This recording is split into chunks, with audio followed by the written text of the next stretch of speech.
Biblia cronológica de estudio, Nueva Biblia de las Américas. Estudia la Biblia en el orden de los sucesos y en su contexto. Pido que el Dios de nuestro Señor Jesucristo, el Padre glorioso, les dé el espíritu de sabiduría y de revelación para que lo conozcan mejor. Amén. Prepárense física y mentalmente para estar atentos. Hechos 19 del 1 al 41. Pablo en Éfeso. Mientras Apolos estaba en Corintio, Pablo, después de haber recorrido las regiones superiores, llegó a Éfeso y encontró a algunos discípulos y les preguntó: ¿recibieron el Espíritu Santo cuando creyeron? Ellos le respondieron: no, ni siquiera hemos oído si hay un Espíritu Santo. Entonces Pablo les preguntó: ¿en qué bautismo pues fueron bautizados? En el bautismo de Juan, contestaron ellos.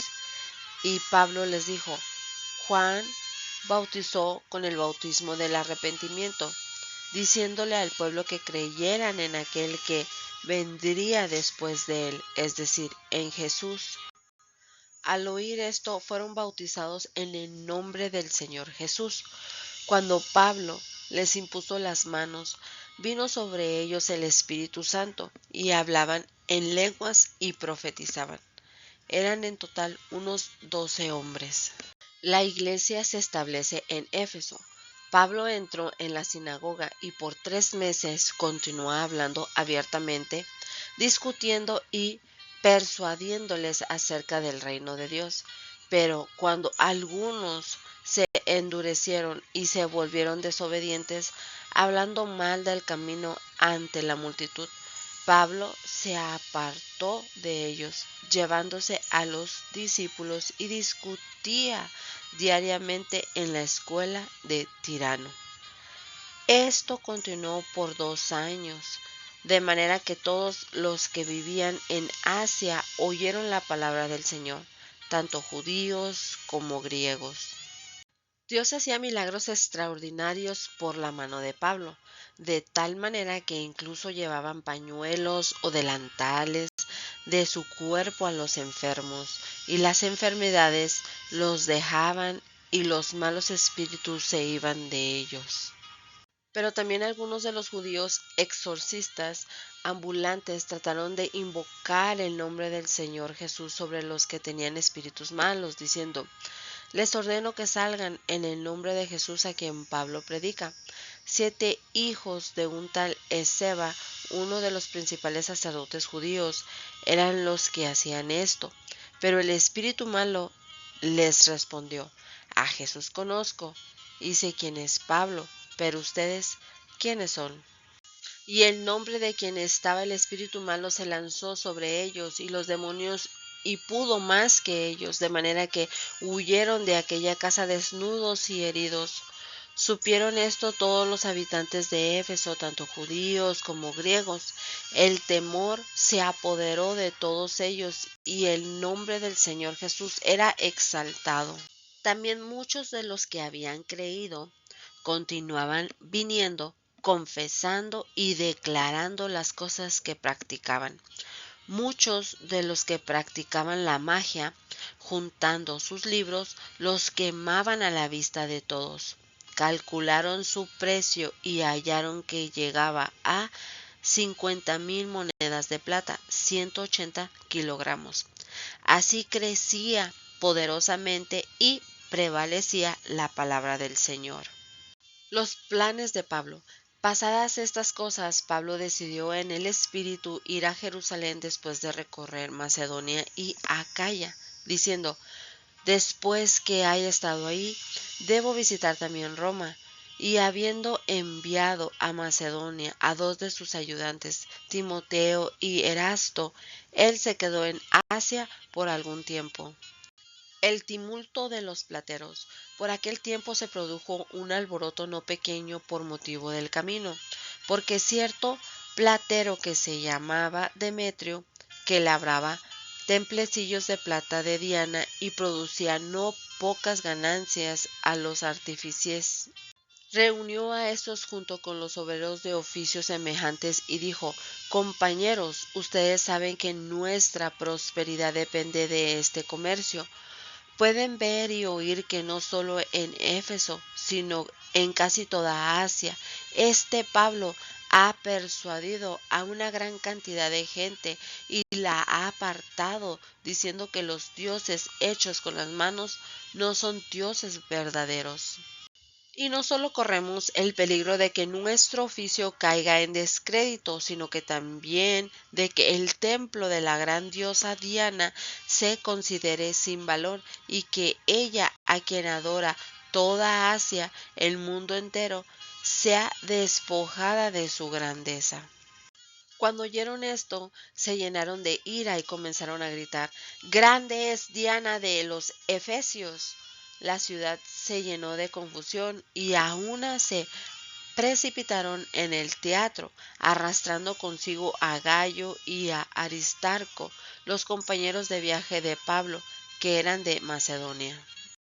Cuando Pablo quiso ir a la multitud, los discípulos no se lo permitieron. También algunas de las autoridades de la provincia de Asia, que eran amigos de Pablo, le enviaron mensaje y repentinamente le rogaron que no se aventurara a presentarse en el teatro.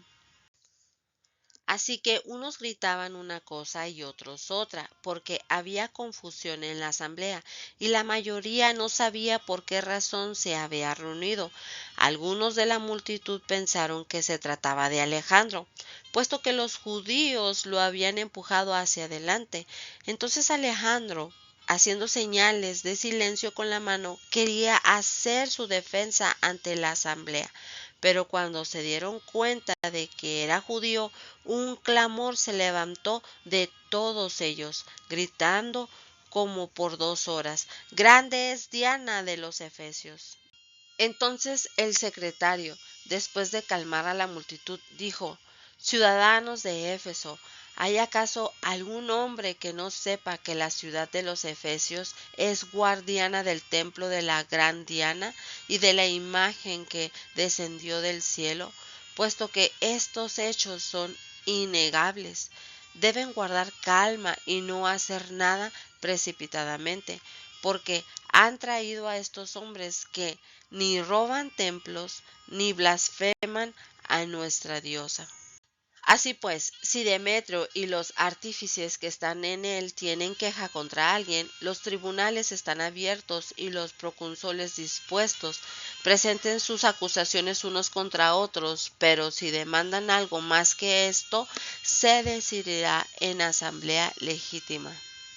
Porque ciertamente corremos peligro de ser acusados de crear problemas en relación con lo acontecido hoy, ya que no existe causa justificada para esto, y por ello no podremos explicar este alboroto. Habiendo dicho esto, despidió a la asamblea. Meditemos. La ciudad de Éfeso era la capital y el centro principal de comercio de la provincia romana en Asia. Hoy en día parte de Turquía, junto con Antioquía de Siria y Alejandría en Egipto, era una de las grandes ciudades en Mediterráneo con mucha importancia para el transporte mediterráneo y terrestre. Pablo permaneció en Éfeso de 2 a 3 años. Cuando Pablo les impuso las manos a los creyentes, recibieron el Espíritu Santo, como pasó con los discípulos en el día del Pentecostés, como señales visibles de la presencia del Espíritu Santo. Eso también había ocurrido cuando el Espíritu Santo vino por primera vez sobre los gentiles. Mucho se ha hablado acerca de este y otros pasajes del libro de Hechos que mencionan a creyentes hablando en otras lenguas. Algunos cristianos han minimizado o desestimado estos acontecimientos históricos. Otros han tratado de reproducirlos. Pocos asuntos han provocado tantas discusiones, confusiones o divisiones en tantas iglesias. Debemos recordar que hablar en lenguas no es el tema central del libro de Hechos. La historia que relata Lucas tiene como tema central el fin proclamación del Evangelio hasta los confines de la tierra. Si queremos ser creyentes que ponen en práctica la palabra de Dios, como dice Santiago 1:22, también proclamemos fielmente la buena noticia. Procuren compartir su fe con el poder del Espíritu Santo y dejen que Dios decida qué experiencias necesita usted.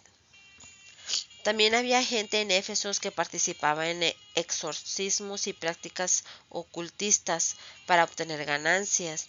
Los hijos de Esceva quedaron impresionados con Pablo, cuyo poder para expulsar demonios producía del Espíritu Santo de Dios y no de la brujería. Obviamente era más poderoso que el poder de ellos. Sin embargo, descubrieron que nadie puede controlar ni replicar el poder de Dios. Estos hombres invocaron el nombre de Jesús sin conocerlo personalmente. Cristo da el poder para transformar a las personas. No obtiene invocando su nombre como si fuera un amuleto mágico. Su poder actúa por medio de quienes Él escoge. Éfeso era un centro de magia negra y otras prácticas ocultistas. La gente inventaba fórmulas mágicas en una búsqueda de salud, felicidad y éxito matrimonial. La superstición y la hechicería eran comunes. Dios prohíbe claramente dichas prácticas, como lo dice en Deuteronomio 18 del 9 al 13. Usted no puede ser un creyente y seguir practicando el ocultismo, la magia negra o la hechicería. Una vez que empiece a practicar estas prácticas pueden llegar a obsesionarse con ellas porque Satanás es peligroso. No obstante, el poder de Dios es superior, como lo dice Primera de Juan 4:4 y Apocalipsis 20:10. Si está metido en ocultismo, aprenda de los Éfesos y deshágase de todo lo que pueda atraparlo en tales prácticas. Oremos. Señor Jesús, te doy gracias por este día que nos has dado, por tu bondad, tu infinita misericordia con nosotros, Padre. Te pido que nos ayudes a todos, mi Señor Jesucristo, a actuar como pasó aquí en Éfeso, Padre, a reconocer lo que está mal en nuestra casa, a reconocer lo que estamos teniendo en nuestro hogar. Si en nuestro hogar, Señor, hay idolatría, hechicería, brujería, cosas de esas que hagamos como dice en Éfeso, lo saquemos afuera y lo quememos. Te lo confesemos, Señor, pidamos perdón por lo que hemos hecho, que se caigan las vendas de nuestros ojos. Nos ayude, Señor Jesucristo, a ser libres, Padre, de todo lo que estamos haciendo mal. Que nos hagas tu Espíritu Santo, Señor, tan necesario en nuestras vidas para que nos haga sentir lo mal que estamos haciendo, para que nos hable y nos corrija. Nos ayude, mi Señor Jesús. Toma el control de cada oyente, Padre. Bendícelo, Señor. Ayúdalo a que pueda acercarse, mi Señor Jesucristo, a ti. Te lo pido, Padre, bendícenos. Si alguien se encuentra enfermo, tiene alguna necesidad, ayúdalos, Padre, socórrelos, por favor, te lo pido. En tu infinita misericordia, ayúdanos, Padre. Sea a ti la gloria y la honra. Amén.